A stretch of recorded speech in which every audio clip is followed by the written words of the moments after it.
As according to as we would believe, the Western spin, it's as if the BRICS summit never happened. Yet, under the covers, the gateway to tokenize and financialize trillions of real-world assets has opened. Let's dig into the question, because this ultimately leads to a consensus of liquidity providers pricing gold at a fair value at $8,000. We discussed it last time. And as we recently indicated, silver well into the three digits. Now, while this gateway opens up every single commodity to be traded and settled intra-BRICS national currencies, we've been focusing on the West's underestimation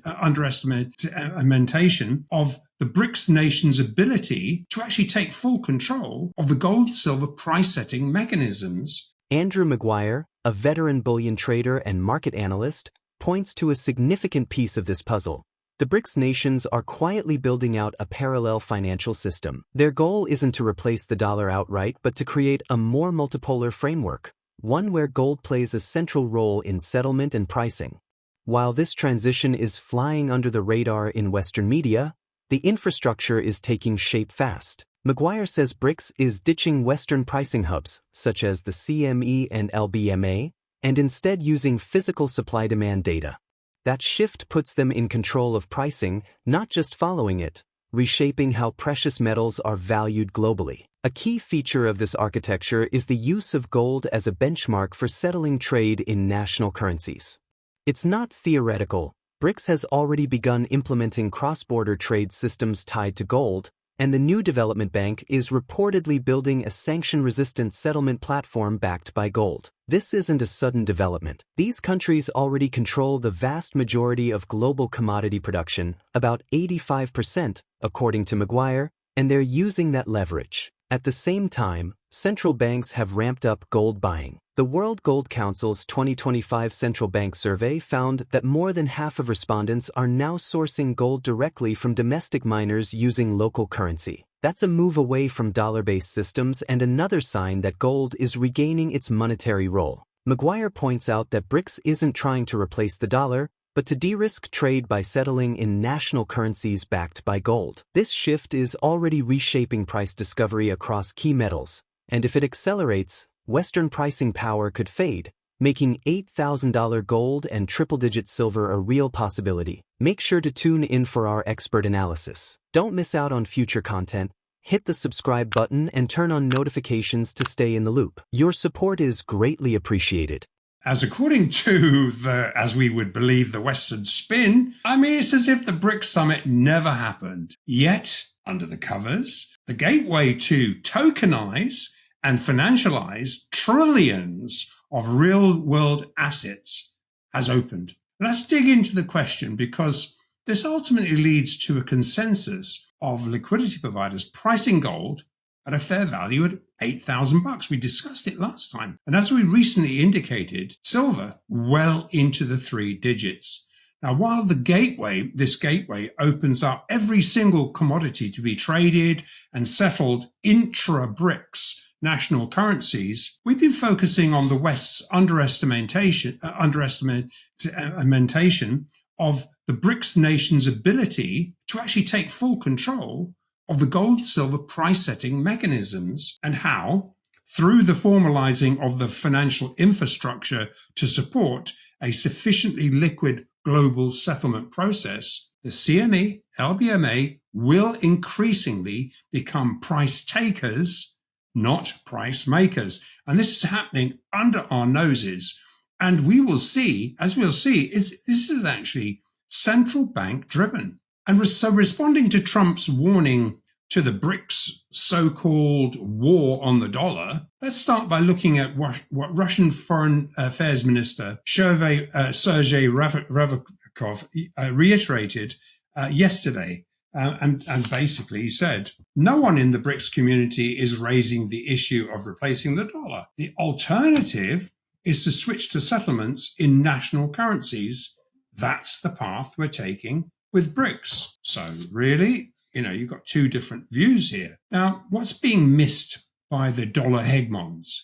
It's not an attack on the dollar. It just means that intra-BRICS trades will be cleared outside of the dollar. Now, Western-facing commodity traders will continue, these trades will continue to be settled in dollars because they face the West.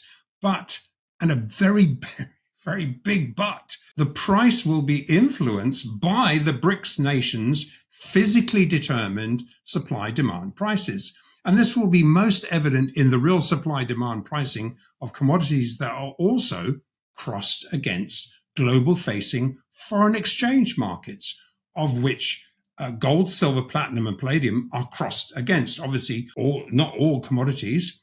In fact, no commodities other than gold, silver, platinum, and palladium are actually crossed seen as money, as a foreign exchange cross against the dollar and the euro, yen, etc., etc. Now, the BRICS multipolar global price discovery process is not just contained to the foreign exchange crosses in gold, silver, platinum, and palladium. In aggregate, including oil, energy, and rare earths, the BRICS nations are estimated to produce, consume, and ultimately control some 85% of an 8 trillion a year global commodities complex. Now, along with precious metals, as we are going to see, BRICS nations are going to become the price makers, not just in the precious metals complex, but also in every single commodity they touch, utilizing the trustless blockchain rails, the tokenization, financialization, and a 7-second settlement process will ultimately dictate a truly multipolar price. Clearly, this is going to backwash into the leveraged, asymmetrically imbalanced derivative markets, which gear around all of these products. Now, what we're going to expand on from our last episode is how, beginning with gold, silver, and all monetary assets, every single real-world asset is in the process of being tokenized and financialized to trade and be settled outside the weaponized dollar-based system. And as we drew attention to during the BRICS summit, backed by central banks, sovereign, and fresh safe haven physical demand, we have Singapore, Shanghai, Hong Kong, Saudi, Brazil, Africa, Southeast Asia. They've already aggregated sufficient physical market liquidity to actually benchmark a global physically determined supply-demand gold price. Now, following the BRICS Rio summit and Trump doubling down on tariff threats, the gloves have now come off. Now, in keeping with the overall BRICS mandate of taking barriers down, really to empower multipolarity, the focus on the Rio BRICS summit was on providing, this is the key thing, the necessary financial multipolarity to be able to price and sanction-proof commodities into a blend of BRICS local currencies. Now, completely missed by the mainstream media and the Western observers is that the complex task of benchmarking trillions of non-dollar denominated intra-BRICS trade will be benchmarked by pegging this blend of widely varying national currencies to a prescribed weight of gold. Now, as we've looked at last time, this de-dollarizing effort is actually being facilitated with the expansion of the new development bank, the NDB, bolstering into BRICS national currency trades, ultimately benchmarked to gold, a percentage of gold. Now, Russian Finance Minister Anton Silonov confirmed that the NDB had formalized a multi-billion-dollar sanctioned tariff-proofed cross-border settlement hub backed up by loan guarantees for mega infrastructure projects across the BRICS sphere. Now, we put up some links on these initiatives last time, but in short, with over 80% of the world's population gaining economic weight and already controlling 40% of all global trades, Trump's tariffs are nothing short of war measures into which the BRICS nations are countering to rapidly consolidate resources. Now, the NDB are consolidating with supporting Chinese initiatives as well. And this is not just a soulless operation. This is really well put together. And so they understand that the provision of the necessary financing is required to bring this forward. And there are a lot of instruments under this initiative, but gold as money will benchmark all local currencies. Now, while everyday current BRICS pay transactions are currently not directly backed by a weight of gold, because they are settled within the BRICS clear system, the FX value of each nation's currency is actually being weighted against each other by the percentage of gold backing up that individual currency. Hence, the race by every BRICS central bank to accrue as much gold as possible, and much of these gold purchases. Andrew Maguire draws attention to the weakening grip of the LBMA over global gold pricing. He says BRICS nations have built enough physical gold liquidity to begin setting real-time prices independently. The upcoming rollout of gold-backed stablecoins and decentralized blockchain settlement rails is expected to formalize this shift, creating a new foundation for global price discovery. According to Maguire, a turning point came in 2010 when the IMF rejected China's bid to increase gold's role in the global monetary system. That rejection triggered a long-term response. China began aggressively accumulating gold and now holds more than 35,000 tons, by some estimates. This accumulation isn't just about reserves, it's part of a broader strategy to launch a sanction-resistant, gold-backed settlement framework. In the aftermath of the IMF snub, Beijing launched a campaign of gold ownership on a scale never seen before. Massive billboards and national TV spots encouraged citizens to buy physical gold. It wasn't subtle. It was a full-blown state effort to move the population into tangible assets. Today, that strategy seems to have paid off. Central banks around the world have followed suit, boosting official gold holdings to more than 36,000 tons, the most since the 1970s. Let's get back to the interview. The LBMA are losing control of this counterintuitively based 50-year price suppression game, which has allowed them to cash settle gold alongside every other fiat diluted asset. And they're losing this control because in aggregate, the BRICS nations have now accrued sufficient physical market liquidity to actually benchmark this self-arbitraging, fungible global sanction and tariff-proof gold price for T+0 settlement.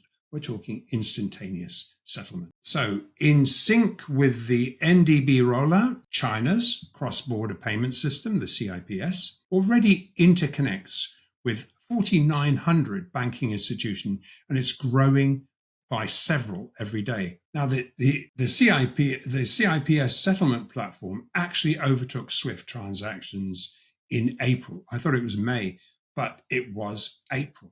So tokenizing these BRICS collaborations into stable coins backed by real assets, along with a race to secure as much gold as possible to back the value of each nation's foreign exchange currency, provides BRICS nations and their counterparties with a very liquid 7-second settlement process. Now, following Trump's 50-day Russian and BRICS counterparty tariff sanction threats that followed 2 weeks, I think it was last week or the week before, when we saw freshly weaponized EU-Russia sanctions, what we have is credible information. The already beta-tested 40% gold-backed decentralized sanction and tariff-proofed blockchain rails are about to formally launch. The clues are actually all there. Following China opening vaulting and physical metal facilities into a series of Western-facing gold vaults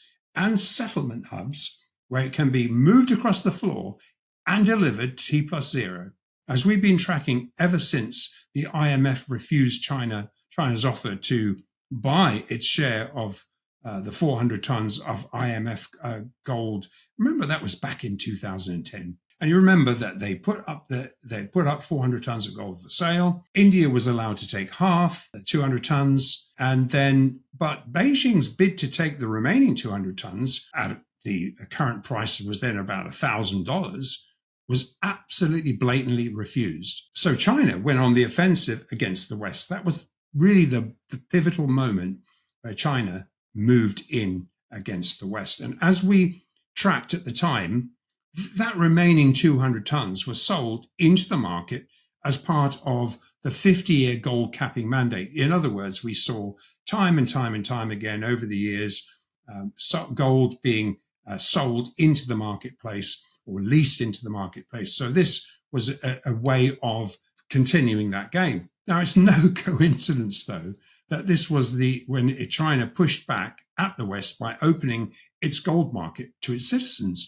Do you remember there was billboards the size of houses put up, TV adverts, go buy gold? Now, it astounded a lot of people because no one had ever seen a government do that before. So now, around $2,500 higher, this process has continued in layers, and at over 31,000 tons, Chinese citizens own by far the largest private holdings of any country on record, even more than officially held Indian citizens' declared holdings. Now, obviously, the Reserve Bank of India does not know the true extent of the thousands of years and thousands of tons of dowries and gift accumulations. Needless to say, even accepting the declared holdings, just these two BRICS members alone have around 10 times as much treasure as US Treasury stock contained. So, it's important to kind of put this into perspective. So ultimately, with gold increasingly backing real-world assets,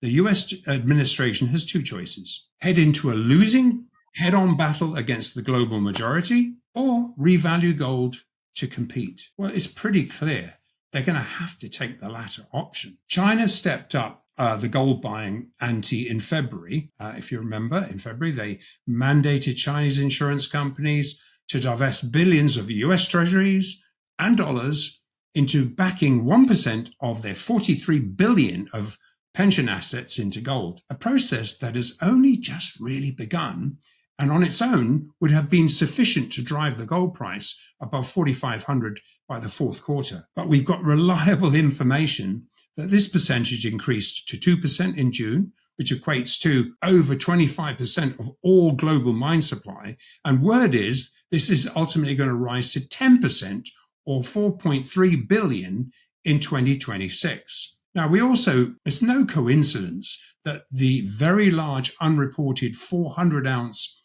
monetary central bank purchases have consistently flowed out of London, out of Switzerland and Dubai hubs over the last 15 years, enabling tens of thousands of tons of gold to be secretly accumulated. And as we've discussed last time, a very large percentage of Beijing's gold reserves, what they do is bolster military assets.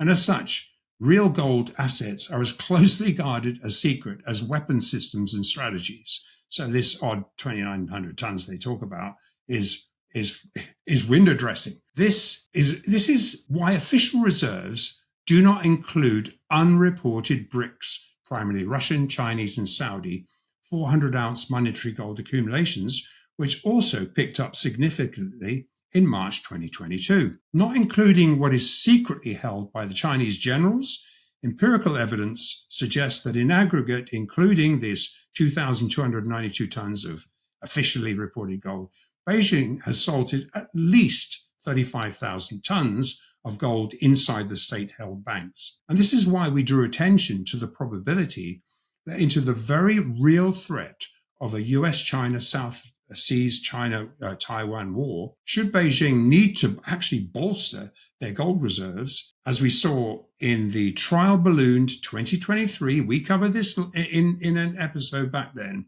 where they trial ballooned Chinese citizens' gold could be, as we say, patriotically leased into the state as part of the war effort, with the PBOC assurances it would be equitably returned at a higher price. And as such, in time of war, Chinese physical reserves could easily exceed over 70,000 tons. So I'm just trying to give an idea of the scale here. As these gold assets, as they're tokenized and provide real money backing to real world assets to be traded in real time into tariff sanction-proofed 7-second settlement process, the process of wresting control of the gold, silver, platinum, and palladium FX markets from the LBMA cartel is already underway, enabling the BRICS nations to take control of the lion's share of all the commodities they control. A lot is moving beneath the surface.